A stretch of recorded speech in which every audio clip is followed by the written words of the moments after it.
Potongan-potongan daging segar ia gantung di sebuah tali, tepat di sampingnya.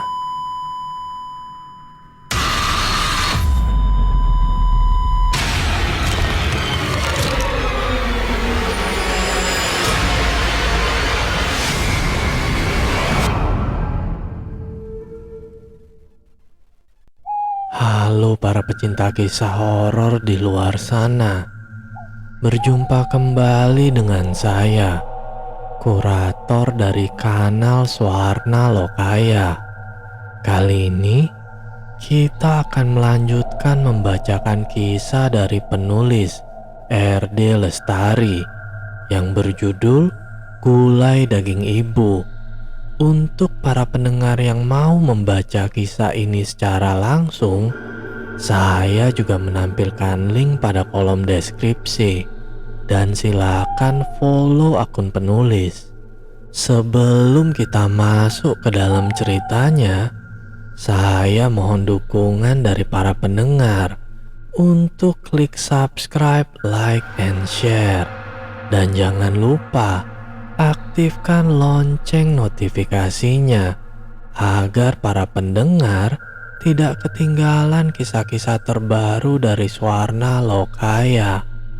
Untuk para pendengar yang sudah memberikan dukungan, saya ucapkan banyak terima kasih dan semoga Tuhan juga melancarkan setiap usaha dari para pendengar. Mari kita mulai tenggelam dalam kisah ini. Kisah dimulai.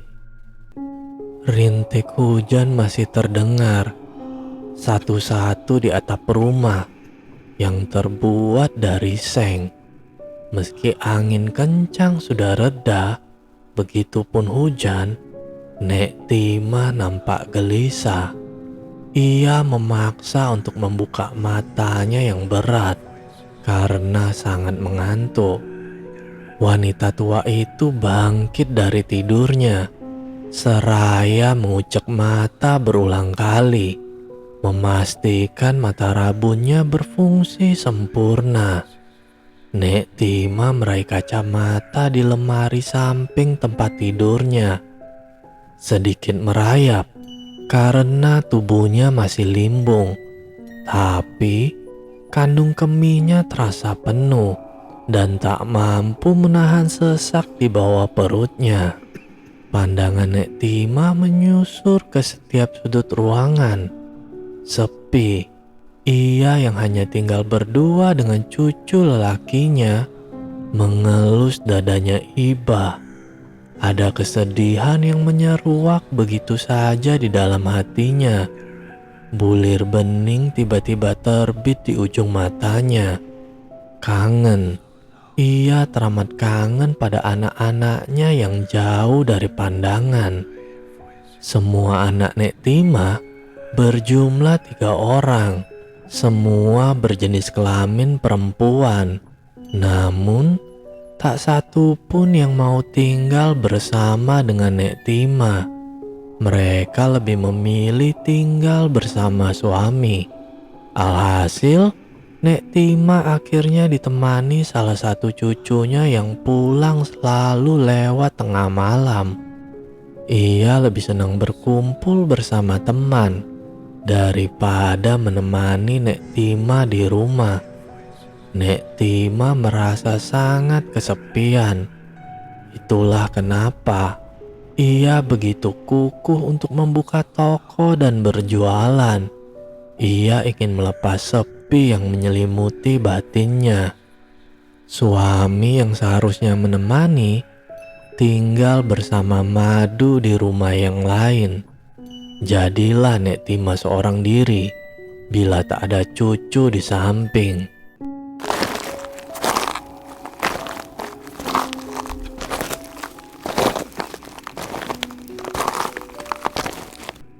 Bunyi langkah kaki yang diseret membuat Nek Tima tersadar dari lamunannya. Bukannya pergi ke kamar mandi, ia malah memilih mengintip di celah papan penutup warung. Mata tua di balik kacamata itu membulat sempurna, melihat sosok yang tak lain adalah tetangganya sendiri, melangkah sangat santai di tengah keremangan malam. Pendar lampu jalan memantulkan benda tajam yang ikut bergoyang, seiring tangan Parni yang terayun ke depan dan ke belakang. Denyut jadinya semakin berdetak kencang. Tanpa sadar, air keluar dari daerah kewanitaannya, deras dan menggenangi lantai. Tap, langkah Parni terhenti, seolah ia sadar ada sepasang mata yang menguntit dan memperhatikan dirinya saat ini. Ia menoleh ke arah warung dan tersenyum sinis. Salah satu sudut bibirnya terangkat dan menunjukkan barisan giginya yang tersusun rapi dan putih. Ia mengangkat parang, seolah hendak melempar ke arah warung. Andainya aku tak ingat dosa, kau orang pertama yang akan kubantai, lirinya. Tapi terdengar jelas di telinga Nek Tima. Tubuh tua renta itu bergetar hebat. Jantungnya berdegup kencang melihat sorot mata tajam Parni dan tawanya yang mengerikan. Parni! Suara Nek Tima terdengar serak dan parau saat ia melihat Parni hendak melangkah ke warungnya. Nek Tima memutar tubuh dan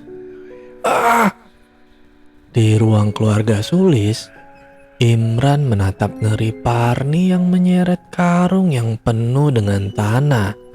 Sepertinya ia amat kesusahan menarik benda yang tampaknya sangat berat. Sedang Sulis mencengkram lengan suaminya karena rasa takut yang teramat sangat. Apa yang dibawa Parni? Mayat manusia kah? Tiba-tiba, Parni menghentikan langkahnya dan menoleh ke arah rumah Sulis. Refleks, tangan Sulis menutup tirai dan menyentuh dadanya yang berdegup kencang. Begitupun Imran. Lelaki berkulit gelap itu menyeka peluh yang mengucur di dahinya, bagai sedang menonton film horor. Tapi mereka sendiri yang jadi korban dan target pembunuhan. Hush, jangan berisik, bahaya, bisik Imran.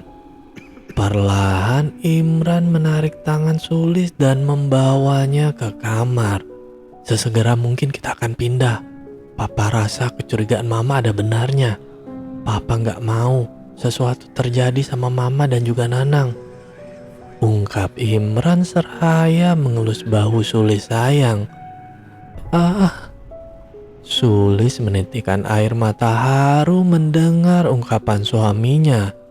Beruntunglah karena belahan hatinya datang di saat yang tepat. Terlambat sedikit saja, belum tentu ia masih bernyawa seperti sekarang. Papa cari kontrakan dulu menjelang rumah terjual. Kalau langsung pindah ke rumah orang tua, takutnya malah jadi masalah besar.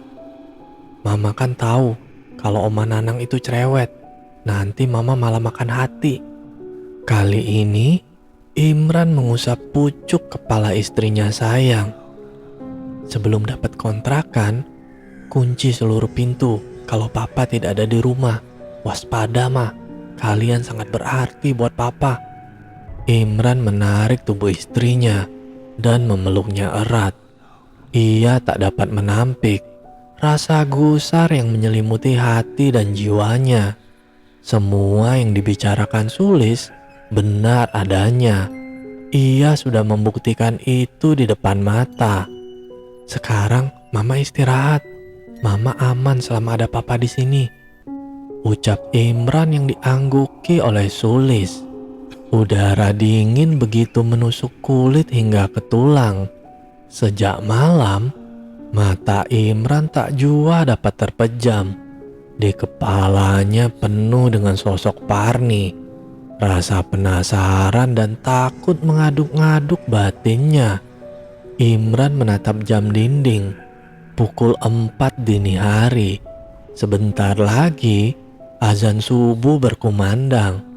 Imran memilih bangkit dan melangkah menuju padasan yang ada di belakang rumah. Angin begitu dingin, berhembus menyentuh tengkuk dan membuat bulu-bulu halus di tubuh Imran berdiri. Tempat ini menjadi amat menakutkan bagi Imran. Setelah beberapa tahun menetap, hari ini ia rasakan tubuhnya merinding. Meski kebun karet dan pepohonan yang tinggi menjulang berjajar di belakang rumah, Imran tak pernah takut menjalani hari bersama istri dan anak tercinta. Namun, kini amat berbeda. Hawa sekitar rumah menjadi amat menakutkan. Imran berdiri mematung saat rungunya mendengar suara aneh selain suara angin dan gemerisik dedaunan yang saling bersenggolan.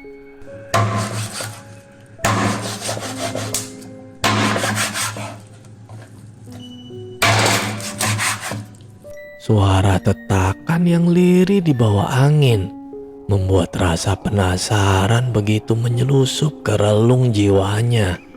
Saat ia ingin melangkah, sesuatu seperti menahannya.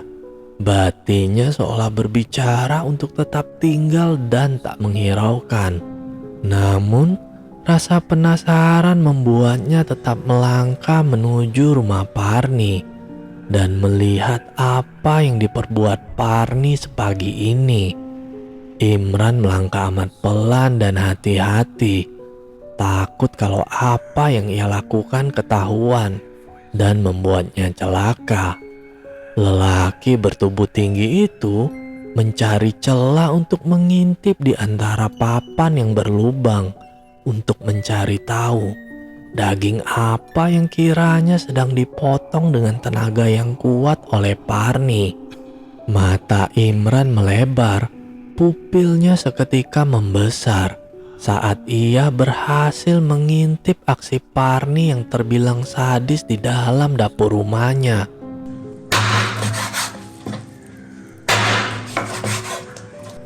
Jelas Imran melihat cipratan darah segar saat Parni berhasil memotong satu persatu daging yang berukuran besar menjadi ukuran yang lebih kecil.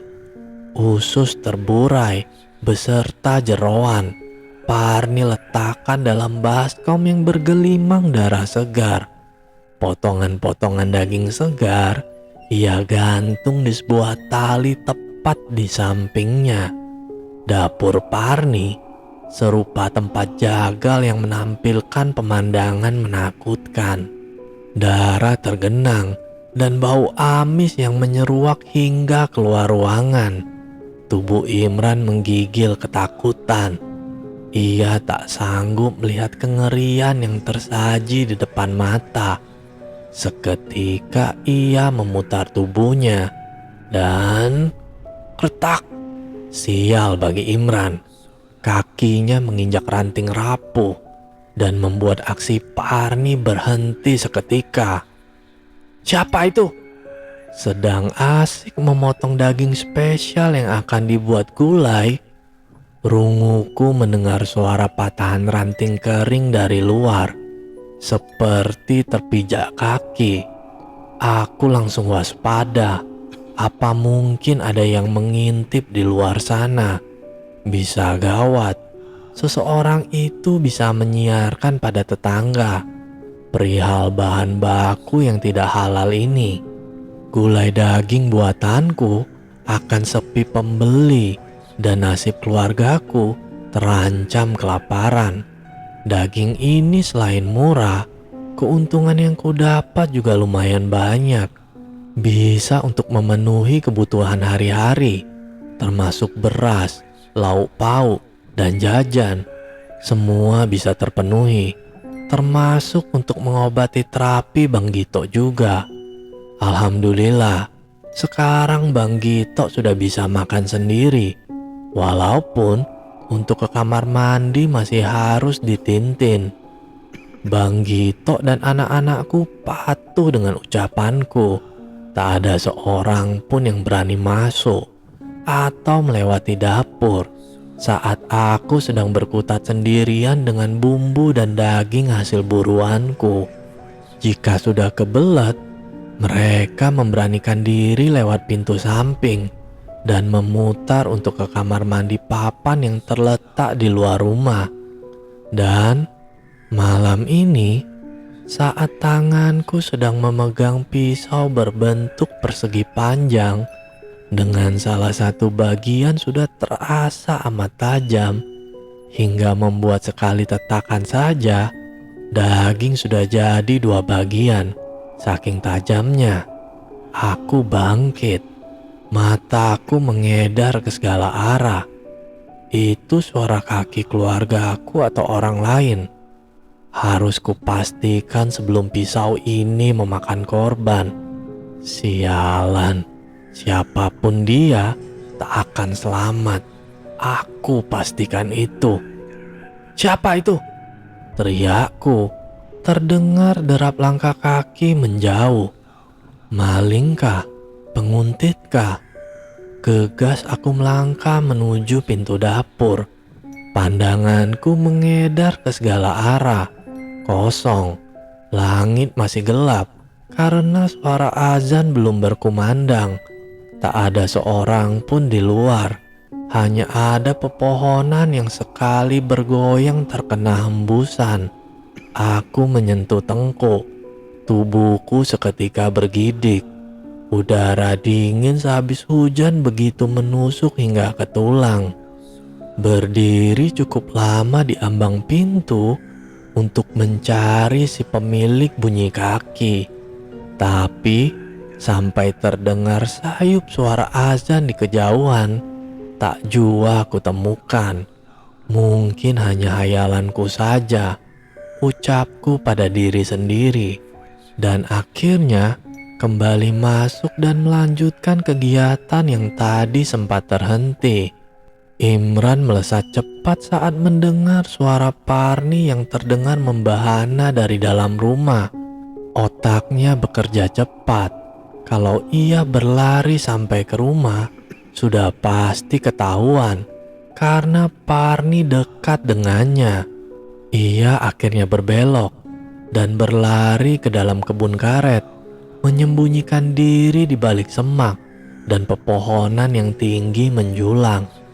Nafasnya tersengal-sengal dan peluh mengucur begitu deras di dahinya.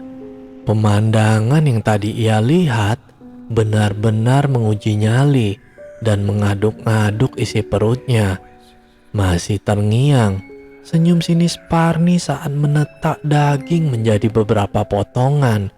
Entah apa yang ada di pikiran Parni saat itu. Kenapa ia nampak senang berkubang darah, dan daging-daging segar yang berbau amis sangat menyengat, seolah tanpa rasa jijik dan juga takut. Sangat mengerikan. Tubuh Imran bergetar, apalagi saat telinganya mendengar lirih suara derit pintu. Jantungnya kembali memompa lebih kencang. Dari balik semak, ia mengintip Parni yang berdiri di ambang pintu belakang rumahnya, memainkan pisau persegi dan mengangkat pisau. Tubuh Imran bergetar hebat saat mata itu menyelusur dan berdiri lama, seolah mengintai keberadaannya. Imran menutup mulutnya dengan telapak tangan. Nafasnya terasa sesak karena ia sering menahan agar tak terdengar suara darinya. Takut telinga Parni awas dan menemukan keberadaannya. Setengah jam menunggu. Tepat saat terdengar lirih suara azan, Parni akhirnya memutar badan dan masuk ke dalam rumah. Imran menghela nafas panjang. Rasa syukur lirih terucap di bibir tipisnya. Ia pun bangkit perlahan dan melesat. berlari secepat kilat menuju rumahnya.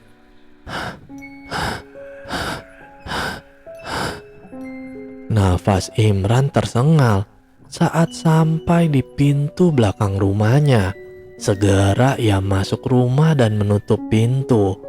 Lari masuk ke dalam kamar. Ia lalu terduduk di tepi ranjang, sembari meneguk air putih di gelas besar yang memang tersedia di atas lemari kecil di samping tempat tidurnya. Sulis yang merasakan pergerakan di kasur spring bednya merasa terganggu dan menggeliat. Berulang kali ia mengerjap dan menoleh ke arah suaminya. Keningnya mengernyit melihat punggung suaminya yang basah. Terlihat kesulitan bernafas. Papa kenapa? Sulis bangun dan mengikat rambutnya, menjejakkan kakinya di lantai yang terasa dingin dan mendekati suaminya. Imran mendongak dan mengusap pelunya yang mengucur deras di sela rambutnya yang juga basah. Ia langsung bangkit dan memeluk tubuh Sulis yang dia mematung karena bingung. "Pa, besok kita pindah. Sekarang juga mama siapkan keperluan kita. Yang wajib aja mah. Pagi nanti papa ke warung Nek Tima membeli keperluan Nanang di jalan. Mama tahan kuping dulu sementara waktu. Yang penting nyawa kita selamat dan bisa hidup bahagia sampai tua." Sulis masih bingung dengan ucapan suaminya. Kenapa Imran tampak amat ketakutan? Imran mengurai pelukannya. Kedua tangannya berada di bahu Sulis. Mata mereka saling bersitatap. Sulis melihat kilat ketakutan di mata Imran. Tentu saja, saat ini suaminya tidak baik-baik saja. "Mah, tadi papa hampir saja jadi bahan baku masakan Bu Parni." "Apa, Pak?" "Papa gak bisa tidur. Terus papa berniat mau wudhu, ngaji sebelum sholat subuh biar pikiran tenang. Papa dengar suara seperti pisau beradu dengan kayu. Penasaran, papa jalan ke rumah Bu Parni, ngintip. Ya Allah mah, serem banget, seperti rumah jagal. Darah di mana-mana, daging, usus, jeroan, semua lengkap. Bau anyir darah bikin mual. Mana wajah Bu Parni kayak orang kesurupan. Serem banget mah." "Beneran Pak?" Sulis menatap ngeri suaminya. Sialnya, papa nginjek ranting. Bu Parni langsung teriak. Papa panik, lari cari tempat sembunyi. Soalnya kalau langsung lari ke rumah pasti ketahuan. Papa sembunyi di kebun karet mah. Bu Parni nungguin hampir setengah jam sambil bawa pisau besar yang mengkilat. Sepertinya sangat tajam. Imran bergidik ngeri mengingat kejadian yang baru saja ia alami. "Ya Allah Pak, untung Papa selamat dan bisa pulang." Tangis Sulis pecah seketika. Bersyukur karena suaminya bisa selamat. Kalau tidak, tentulah ia yang jadi bahan daging gulai dan dikonsumsi warga sekitar. "Sekarang Mama siapin semua keperluan kita, Papa juga bantuin." Sulis mengangguk dan segera melakukan perintah suaminya secepat mungkin. Matahari mulai terbit. Perlahan sinarnya menerangi dan memberi kehangatan di setiap sisi kampung. Imran bergegas menuju warung Nek Tima. Genangan air masih terlihat di beberapa tempat, bekas hujan semalam. Langkah kakinya menghentak dan cepat, memburu waktu dan dicekam rasa takut yang teramat sangat. Saat tiba di muka warung, Imran heran karena warung Nek Tima tutup dan semua pintu digembok. Beberapa orang ibu pun tampak ada di situ, sembari berbincang seru. "Maaf Bu, Nek Tima kemana ya?" tanya Imran sopan. Ibu-ibu itu menoleh berbarengan. "Gak tahu Mas, kayaknya Nek Tima menghilang," sahut salah satu dari mereka. "Apa? Menghilang?" Halo para pendengar, Nantikan terus kisah-kisah selanjutnya dari Gulai Daging Ibu ya. Jika para pendengar suka dengan kisah ini, silahkan tinggalkan komentar di kolom komentar. Dan bagi para pendengar yang mau kisahnya dibawakan, silahkan kirimkan ceritanya ke email suwarna.lokaya@gmail.com. Baiklah, cukup sekian kisah horor kali ini. Semoga para pendengar beserta keluarga sehat selalu. Dan sampai bertemu lagi dengan kisah horor berikutnya. Tentu saja di kanal Suwarna Lokaya. Bye!